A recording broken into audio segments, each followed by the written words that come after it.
Welcome to episode 158 of the Twim Show. This is your host Sajid Islam, and today I'll be going over the notable news and updates from the digital marketing space from the week of April 24 through 28, 2023.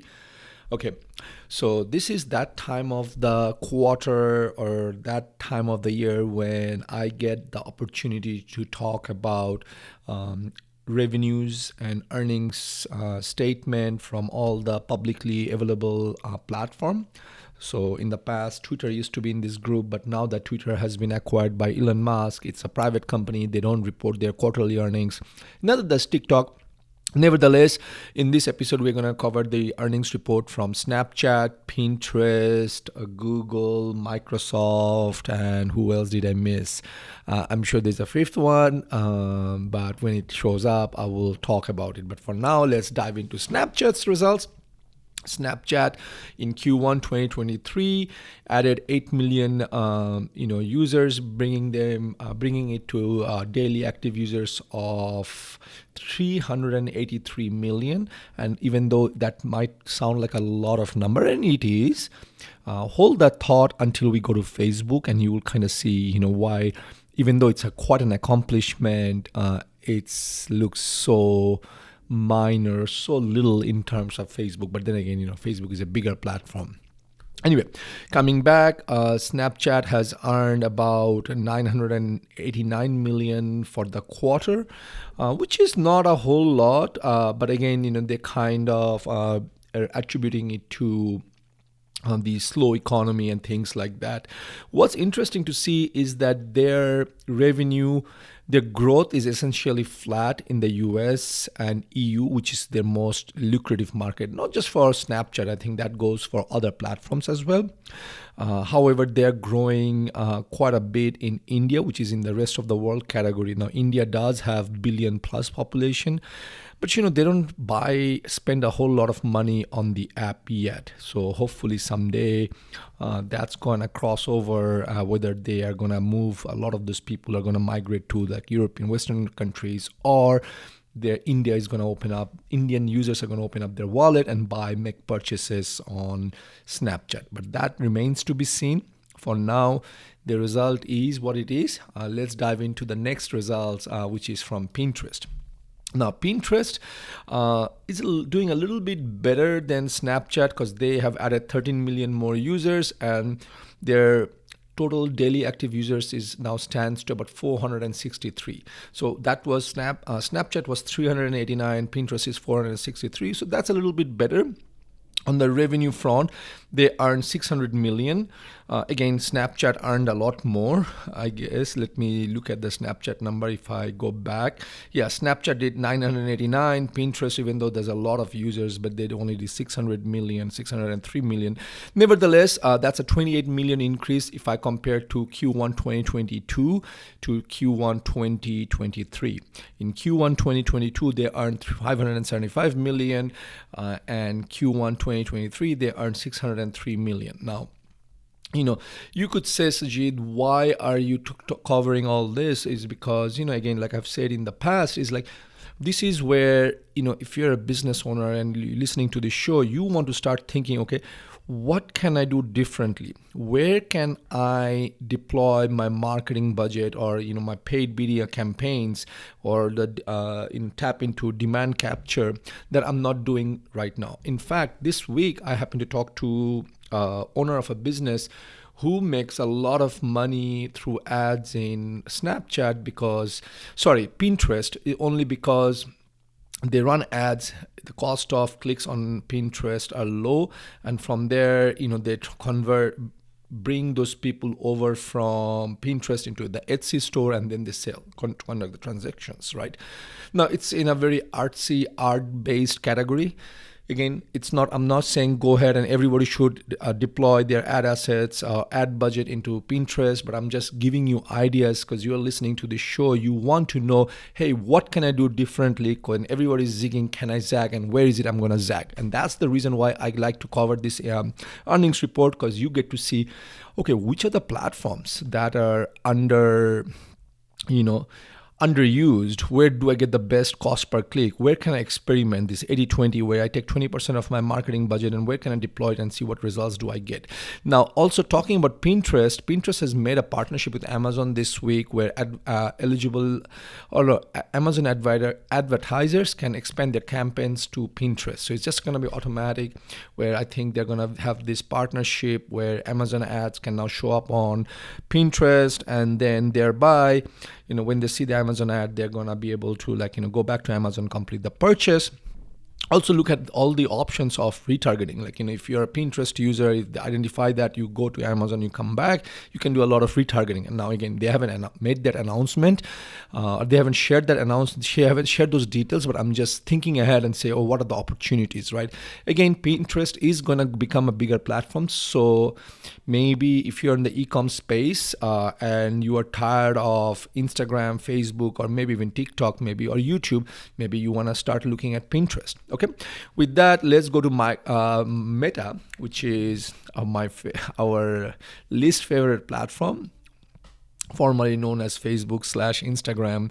Meta revenue has increased by 4% in Q1 2023 in comparison to Q1 2022. Basically, their advertising, they earned about $28 billion in Q1 23. And sorry, I totally misread. I apologize. In Q1 2023, they earned $28.1 billion, which is a 4.1% higher than the same period, which is Q1 2022. In Q1 2022, for reference sake, they earned $27 billion. So that's roughly 1.1 billion. Okay, and their daily active users have gone up to 2 billion with a B. So as you can see, where Pinterest is 463 million, and Facebook has about 2 billion. So that's a huge number. Obviously, there are a lot more advertisers and there are a lot more people. So there is a supply and demand. There is a lot of activity. But having said that, you don't want to go where all the people are there, where it's over, the inventory is less, it's just beating. By the way, talking about inventory, let me finish this thought and then I will talking about inventory. So you don't want to play around, and you don't want to go to fish at a spot where there are 50 other fishermen. Right, there's a lot more competition. It might be there are more fish, but maybe you want to go to a different spot where there's 5 fishermen, maybe a little less volume of fishes, but you still have higher chances of winning. It's just about probability, right? Now, talking about ad inventory and everything, this week was also a week where Facebook's AI system went haywire and people spent hundreds and thousands of dollars. I would just say, let me say that, not hundreds and thousands. Some accounts did overspend in a day hundreds of thousands of dollars, the big accounts. But other accounts, is just like overspend. I've seen reports on Facebook where people are complaining, the Meta has admitted that, there was this error bug in the system where starting Sunday morning, around 2 a.m, the system went crazy and it overspent, which, conveniently Sunday when everybody's at home, nobody's at work, and their cost per click, cost per acquisition went crazy, right? And Meta came out and said, hey, yeah, we know we're gonna refund you. And a lot of people got their credit card, went over the limit, transaction got declined, people are in the limbo phase, things like that.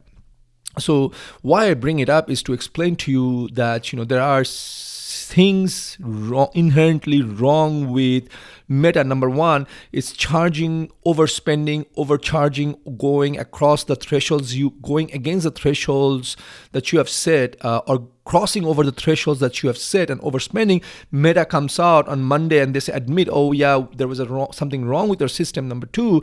Number three is now people are struggling and people are trying to get their money back, and people have escalated their cases. They've contacted the customer support more than 6 times, and they're getting the runaround. Even while they're over their credit limit, they got dinged by the credit card company. It's just a big mess, right? And if Meta was just a baby company came out yesterday, if it was TikTok, I could totally understand. They're just young, 1 to 2 years in operation. But Meta has been around for a while.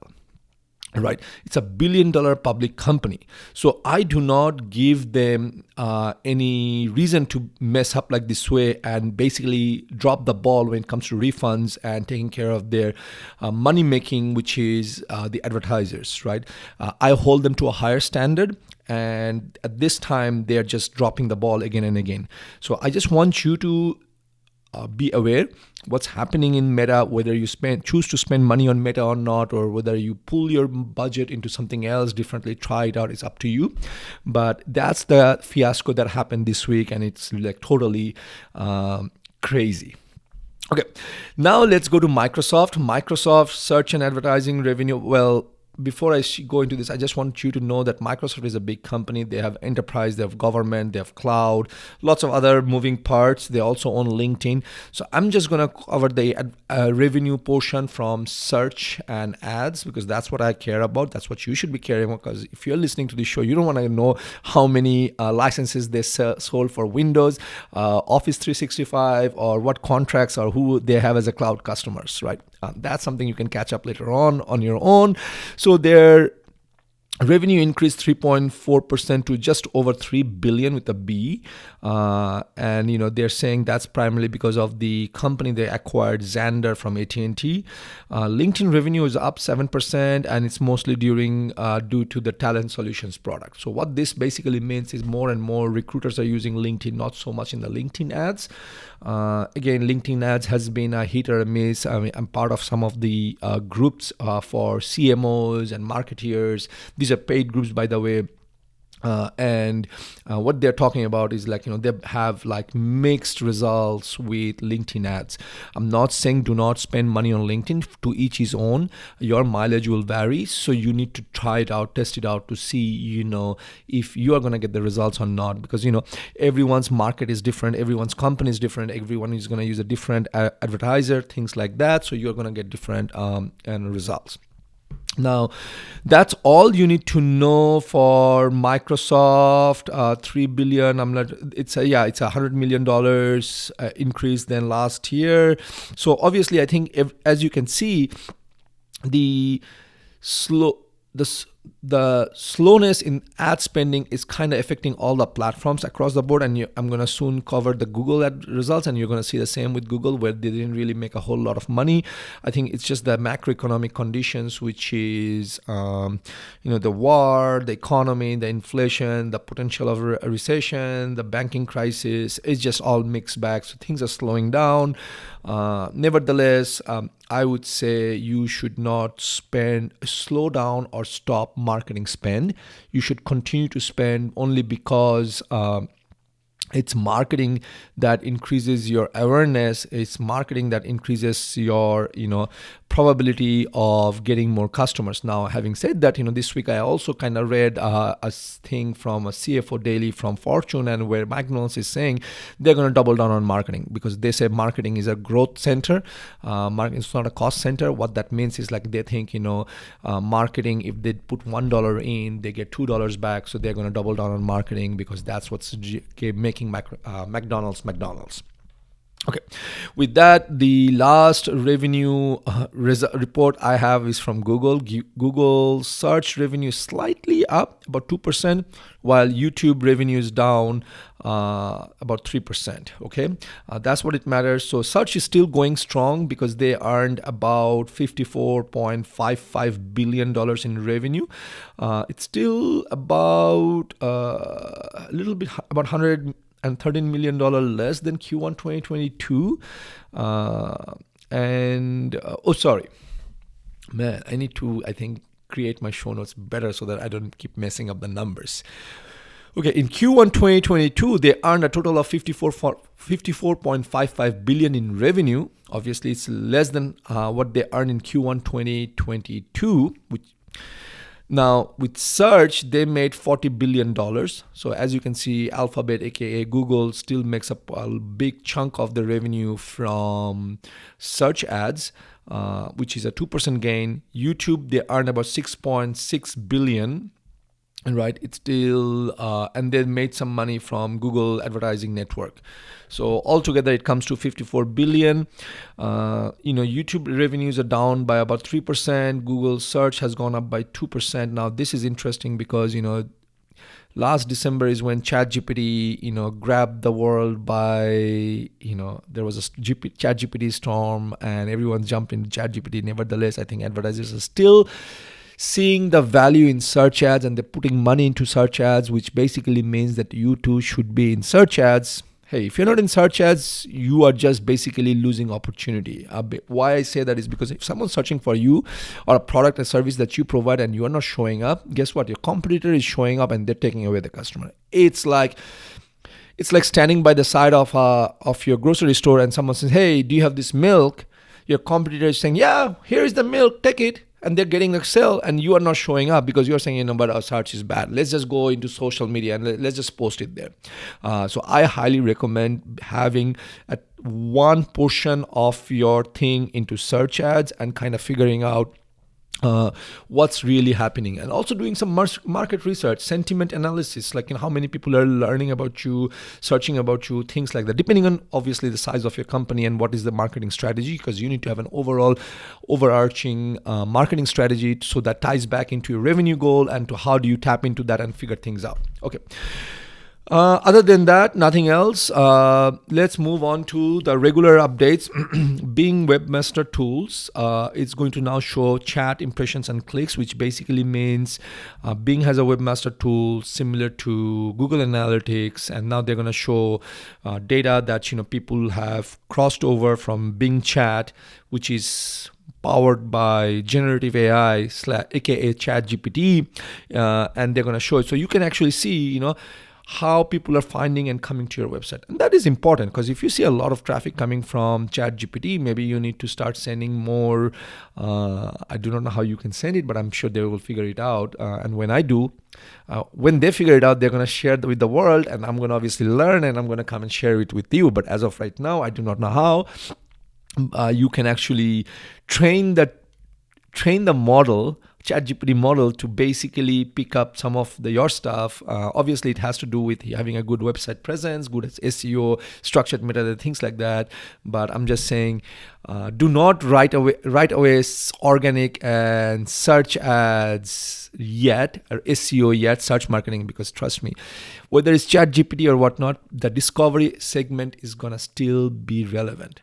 How will ChatGPT learn if you don't have a website or SEO friendly? ChatGPT comes to your site, it's going to crawl, or else what? Do you think ChatGPT is going to go into Facebook, which is a closed system, and scrape the data, which I don't think is going to happen anymore because Facebook got into trouble back in the last 2016 election, right? When Cambridge Analytica scraped the data. By the way, talking about Cambridge Analytica, there is a website from Facebook where you can actually go and claim some money that Facebook has agreed to pay because of that privacy violation.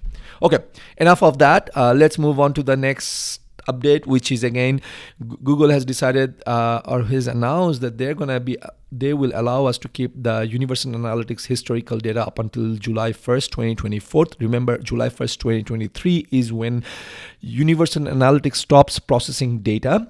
That's when GA4 becomes the only analytics tool from Google. And up until now we were guessing, Google will allow us 6 months, Google will allow 8 months, or maybe a year, 2 years. But Google is saying, after July 1st, we'll keep the data for a year and then we will delete it and you will no longer have access. So now if you're not on GA4, you should get on GA4 today. Number 2 is you want to back up some of this data, only because when you back it up, what's going to happen is you will be able to have some access to some historical data and you'll be able to compare and see, how did I do that? Like when I share the earnings report, I can say, hey, last year this was the result, this year this is the result. Now if you don't have it, it's not the end of the world, but I would definitely tell you it really makes a big difference if you're running any form of analysis.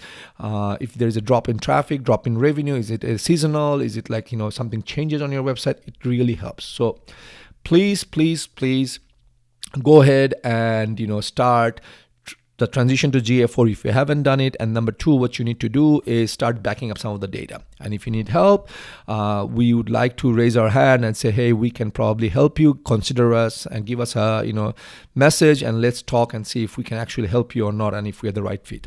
With that, let's move on to the next update. Google is updating the dangerous ads policy.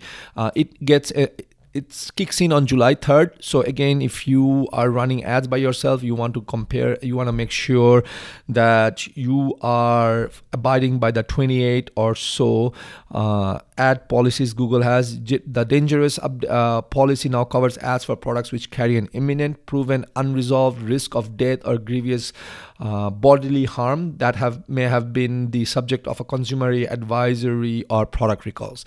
Now that's pretty vague and that's pretty broad, and I think Google does this intentionally up until right now because they're still going through the product list. Nevertheless, there is this enforcement policy, the dangerous products and services policy page. If you read that through, you will get some idea of what kind of stuff they don't allow. I think one of the things I will see is the cool sculpting machines that have had bad press very recently, and their ads are readily available on Google. Now, the good thing about Google is that if you violate one of the policies, they're going to give you a notice, a warning, and they give you 7 days to rectify it, and then they will ban your account if you don't rectify it. Now, having said that, you don't want like a notice, a warning. You go fix it, then you violate another thing, and eventually Google is going to, this guy or gal or this advertiser is a repeat offender. Let's just cancel their account. And once they cancel your account, it's just good luck. You will probably have to find another platform to spend money on. Okay. Along with that, Google also announced this week that Google Ads will no longer allow URLs as account names. You need to have real names. That's all. Up until now, you could use, like for us, we could use marketandgrow.com as an account name. Google is going to stop doing that. Why? They didn't share, but I think it's fine. I just wanted you to know that. The other thing is on YouTube ads, YouTube now allows you to put ads next to a popular music. Right? They're calling it a Gen Z music placement. And the similar thing is also on Shorts, called trending music on Shorts. So basically what happens is you see there is a trending music and you want to put your ad there if you want to target the Gen Z. So that way, people can start making this connection. Oh, every time I hear this song, I remember that ad. It's just something that YouTube has. It's great for some brands, especially if you are attracting Gen Z. I can see a lot of e-com stores jumping into this bandwagon. That's just my thought, but we'll see when it happens.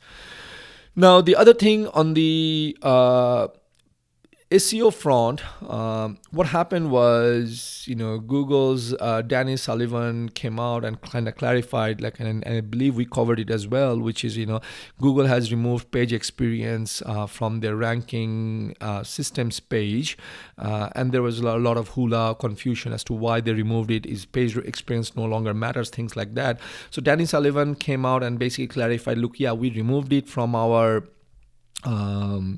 ranking systems page, but it is still considered ranking signal, and page experience does matter. I know there is a confusion between system and signal and all those things. All I want you to say is that you still need to have a web page or a website that has good page experience, that answers the question, or that Google still rewards content that provides good page experience and that have good page. Okay, that hasn't gone away. It's just the way they have showed it, that they've taken it down from the ranking pages, because it's not a ranking algorithm. It's just a signal that feeds into the ranking algorithm, says, this page should actually bubble up a little bit higher than the other one, just because this one has a better page experience. That's all I want you to take away from this. And I believe the last update, this is the last update of this week, is that, there was a question for John Miller. Hey, John, I have an e-commerce site. How many products should I put on my, page? Like, say, if you sell, men's swimming shorts, right? So you say men's swimming shorts and you have 30 different products. So the question was, can I put 30? Should I put 10? Should I put 20? What's the ideal number that will help me get the maximum product exposure, as well as also give me the best ranking for all those products? So John Mueller says, look, there is no magic number. We don't care. All we care about is, are your users getting better experience or not? So the key takeaway from here is that I don't want you to put like 20 different or more than 20, because I think 20 seems to be the good number, rule of thumb, because everywhere you go you see 20. I wouldn't want you to put like 500 products in one page. It's just a bad page experience, takes longer to load. I know you can do a lot of lazy loading, you can do pagination, things like that. Pagination still works, but again, if you remember one of the episode we talked about, if you use pagination, you want to make sure the paginations are not JavaScript coded, because when Google crawler comes to your website, and if it cannot go to page 2, page 3, page 4, Google is going to stop in the indexing only the page 1 and then bounce off and go off to the other side or another page on your site. So you want to be aware of, cognizant of that. But what John is saying, look, we don't have a specific number of items, but and focus on user experience. And in my opinion, you should have 20, maybe have an option to have 50. Make sure it's bot friendly, so that the bot can kind of go to page 2, page 3, page 4 and scan everything. Make sure your product structured data, we have covered this in the past. If you're listening to our show, you know that product structured data is very, very important. Make sure you have return policy, return structured data, which was covered I think last week or the week before last week. Check that out. With that, that's it for this week in marketing, folks. Thank you for listening. Until next week, take care. Bye bye.